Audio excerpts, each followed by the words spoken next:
नमस्कार जी, कैसे हैं आप सब? स्वागत है आप सबका मेरे नए व्लॉग में। उम्मीद करती हूँ आप एकदम बढ़िया होंगे। आज जो कहानी मैं आपके साथ शेयर करने जा रही हूँ, उसका नाम है सबसे बड़ा पुण्य। ये कहानी है एक राजा की जो बहुत ही पराक्रमी, कर्मठ, दूसरों की सेवा में लीन रहने वाला था। वो परोपकार में इतना ज़्यादा समय व्यतीत करता था कि उसको भगवान की पूजा पाठ के लिए भी समय नहीं मिल पाता था। एक दिन वो भ्रमण करता हुआ वन की तरफ गया। वन में पहुंचा था कि वहां एक ऋषि मुनि दिखाई दिए। उनके हाथ में एक बड़ा सारा बही खाता था। वो उनके पास गया, उन्हें प्रणाम किया और बोला, महाराज, आपके हाथ में ये पुस्तक कौन सी है? उन्होंने उसे कहा, ये बही खाता है। इसमें उन लोगों के नाम हैं जो भगवान का भजन कीर्तन करते हैं। उसने कहा, महाराज, मुझे भगवान का भजन कीर्तन करने का समय तो नहीं मिल पाता है, लेकिन फिर भी क्या आप इसमें देखेंगे कि कहीं मेरा नाम है या नहीं? उन्होंने कहा, अवश्य। वो एक एक पेज पलटने लगे, पर उस राजा का नाम कहीं भी नजर नहीं आया। अब उन ऋषि मुनि को चिंतित देख राजा ने कहा, आप परेशान मत होइए महाराज, मुझे पता है इस पुस्तक में मेरा नाम ढूंढे नहीं मिलेगा, क्योंकि मेरे पास भगवान की पूजा पाठ करने के लिए समय होता ही नहीं है।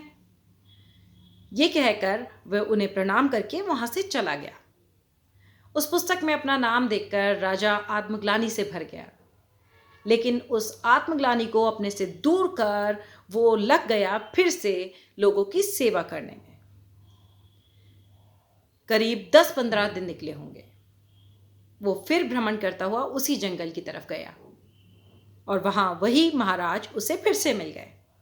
इस बार उनके हाथ में जो पुस्तक थी ना, वो आकार में और रंग में पहले से अलग थी।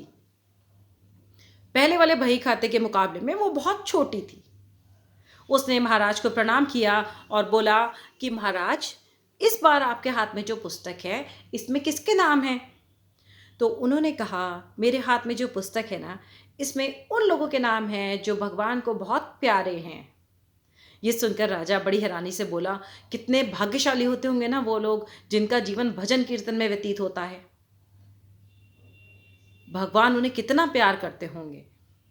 जरा एक बार देखिए तो सही कि मेरे राज्य का भी कोई ऐसा भाग्यशाली नागरिक है जिसका इस पुस्तक में नाम हो।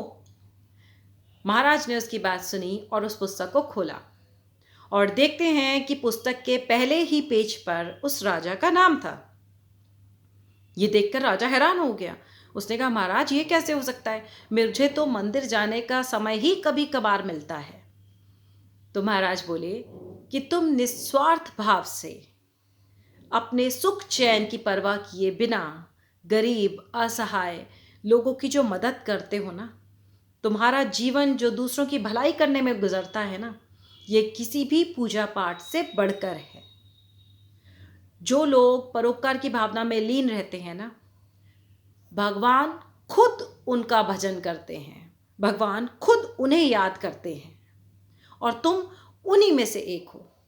बेशक तुम मंदिर नहीं जा पाते, तुम भजन कीर्तन नहीं कर पाते, लेकिन तुम्हारा जीवन जो अपने मोक्ष की परवाह किए बिना दूसरों की सेवा में तत्पर है ना, ये किसी भी उपासना से बढ़कर है। उस दिन उन ऋषि मुनि की बात सुनकर उस राजा को समझ में आ चुका था कि जो वो कर रहा है वो परोपकार ही उसके लिए सबसे बड़ी पूजा है। और वैसे भी हमारे पूर्वजों ने कहा है, परोपकाराय पुण्याय भवति, यानी निस्वार्थ भाव से दूसरों की सेवा में परोपकार के लिए अपना जीवन सार्थक बनाना ही सबसे बड़ी उपासना है। और ऐसा करके हम और आप भी भगवान के प्रिय लोगों में अपना नाम जुड़वा सकते हैं। तो कैसी लगी आज की कहानी आपको? मुझे कमेंट करके ज़रूर बताइएगा। अगर आपने अभी तक मेरे चैनल को सब्सक्राइब नहीं किया है तो इसे सब्सक्राइब कर लीजिएगा, ताकि आगे भी अच्छी अच्छी कहानियाँ मैं आपके साथ शेयर कर सकूँ। इसे लाइक करना मत भूलिएगा। अगले ब्लॉग में फिर आपके साथ मुलाकात होगी एक नई कहानी के साथ। तब तक के लिए जय श्री कृष्णा।